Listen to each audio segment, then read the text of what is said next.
You get ghosted. It happens so often that you'll do a demo and they'll tell you they're excited because people have trouble saying no. They have trouble telling people bluntly that this isn't what I'm looking for. So most people play nice.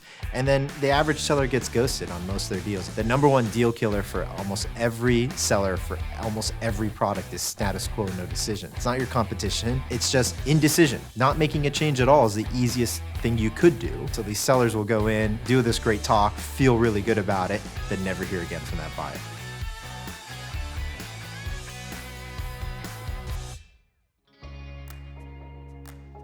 Even for elite sellers, they'll still get ghosted, but the difference is elite sellers are trying to filter people out in discovery so that by the time you get to the demo, they know they've got a real shot at closing the deal. The demo is just really the chance to solidify the business case, while an average seller, they don't disqualify as well. So they're demoing people that may have no intention to buy, that are really just window shopping.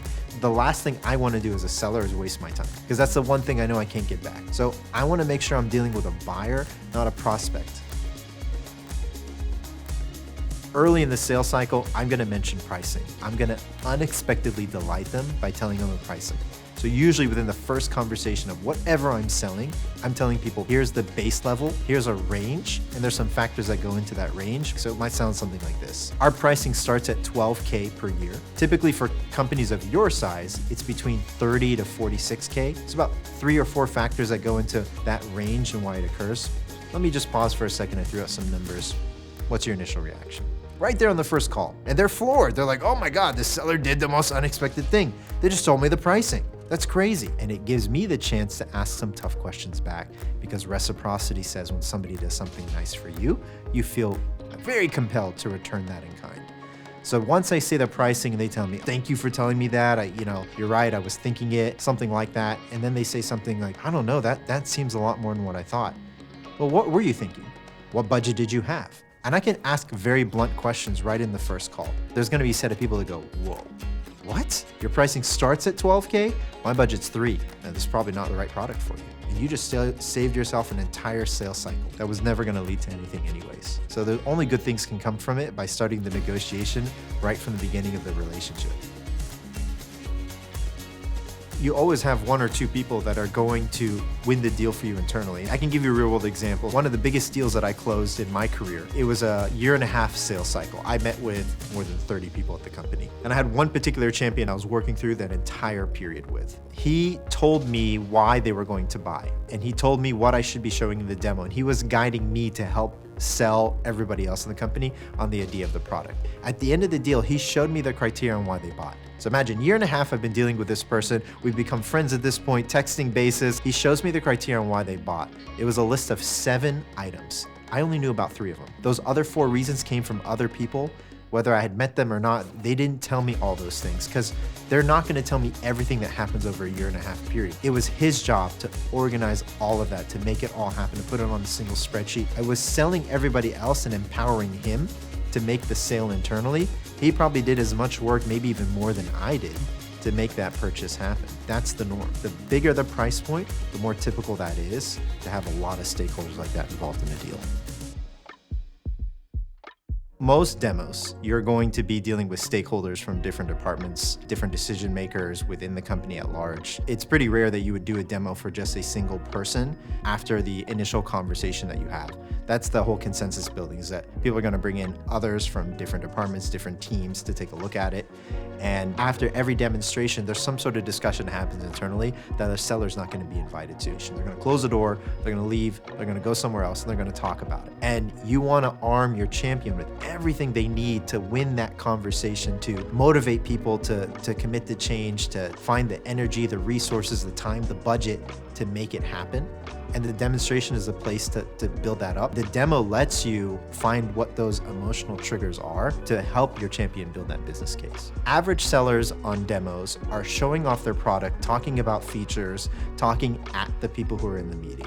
Elite sellers talk about use cases, talk about business outcomes, talk about impact, and they are looking for the emotional triggers of the buyers on the call. They either did some due diligence of that during discovery before they got to the demonstration, so they knew what they were looking for, but they're trying to align to business outcomes.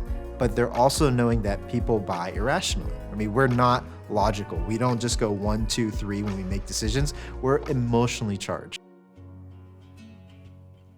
The misconception is to say, I'll just lay down a really logical argument on why they need this. That's not how people buy. Everybody's gonna come with their own set of questions that's gonna be part of the demo. And so there might not be relevant for everybody in the crowd. You wanna take point. So a lot of sellers will set an agenda, make the introductions quick. And a really good agenda might be something like this: confirming the time so that you know what's going on, who's involved from their side, and letting anybody who's new to the conversation make their introduction, confirming what they care about. Here's how we got here. We got here because person X at your company came to me and said, these are some of the challenges you guys are facing. They told me that these challenges are costing your business or causing problems in this manner. Did I get that wrong? Would you make any changes to that before we start? Is it okay then if I spend the demonstration talking about how those things could be addressed using our product? And then of course, get straight into the big discussion. The powerful thing is when sellers can get the buyer talking early as part of the demo experience so that it's not one-way traffic the entire time. I've literally heard demos where from start to finish, it's just a seller talking. It's like there's zero discussion. Elite sellers pause frequently. They pressure test their buyers on what they saw. A small tip, for example, would be an average seller, if they paused, might pause and say something like, does that make sense? It's a horrible question to ask. An elite seller might say something like this: you mentioned earlier in the call blank. On a scale of 1 to 10, how well does that address blank in your opinion? Now I'm forcing my buyer to quantify what they think of what they saw right in that moment. Much better question. Gonna open up a much better quality discussion when they go, I think it's like a 7. But tell me more. Why a 7? Why not a 6 or an 8? And all of a sudden you get a talking point in the middle of the demo to really understand what the buyer cares about. That's the difference between an elite seller that's using it as a way to build a business case to see, is this deal viable? Are they committed to making a change, versus an average seller that's just blowing through a list of features and just talking at their buyer. You have a limited amount of time, and the worst thing you could do is spend that time talking about something they don't care about. You could do the best discovery in the world and still find out that they have something in mind that wasn't related to what you're showing them. That's why you have to constantly check in, constantly pressure test your buyer to be like, what is it that you care about? Is this what you're looking at?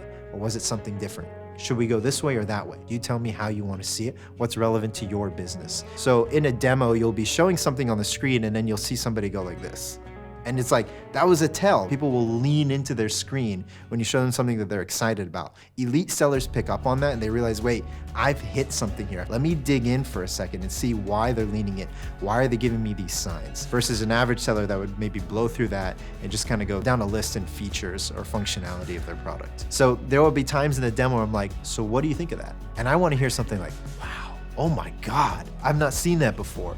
That's crazy. When I hear things like, that's pretty cool, I'm gonna stop and be like, wait, I think you gotta give me more than that. Normally when I show this to people, the reaction I get is unbelievable. Is this not what you were looking for? Does this not address X, Y, Z? I wanna dig in deep. That's pressure testing.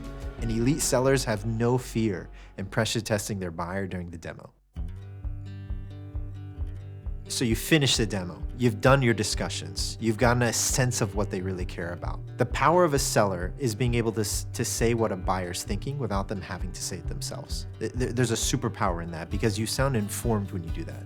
And you can never hurt your status as a seller by sounding informed. So I want to be like, typically there's some internal discussion that needs to happen. So I'm assuming all of you are going to go back, schedule a time, talk about this. If you guys are serious about it, there's going to have to be some discussion about budget, about resources, about timeline. I can provide you some resources that guide that conversation so you know what those expectations are. But let me pause here and see, what do you guys think? How do we proceed? You set up the answer to that question because you sounded informed. And they're like, that's exactly right. We were planning to talk about it internally. And then you get to ask a hard question. Well, how will I know you guys are serious about this? Should we schedule something as a next step? Or is there anything that I can provide that's going to help guide that conversation so that you're not working off memory? Because knowing if you're like me, you're going to forget 80, 90% of this by tomorrow morning. That's an elite seller talking versus an average seller.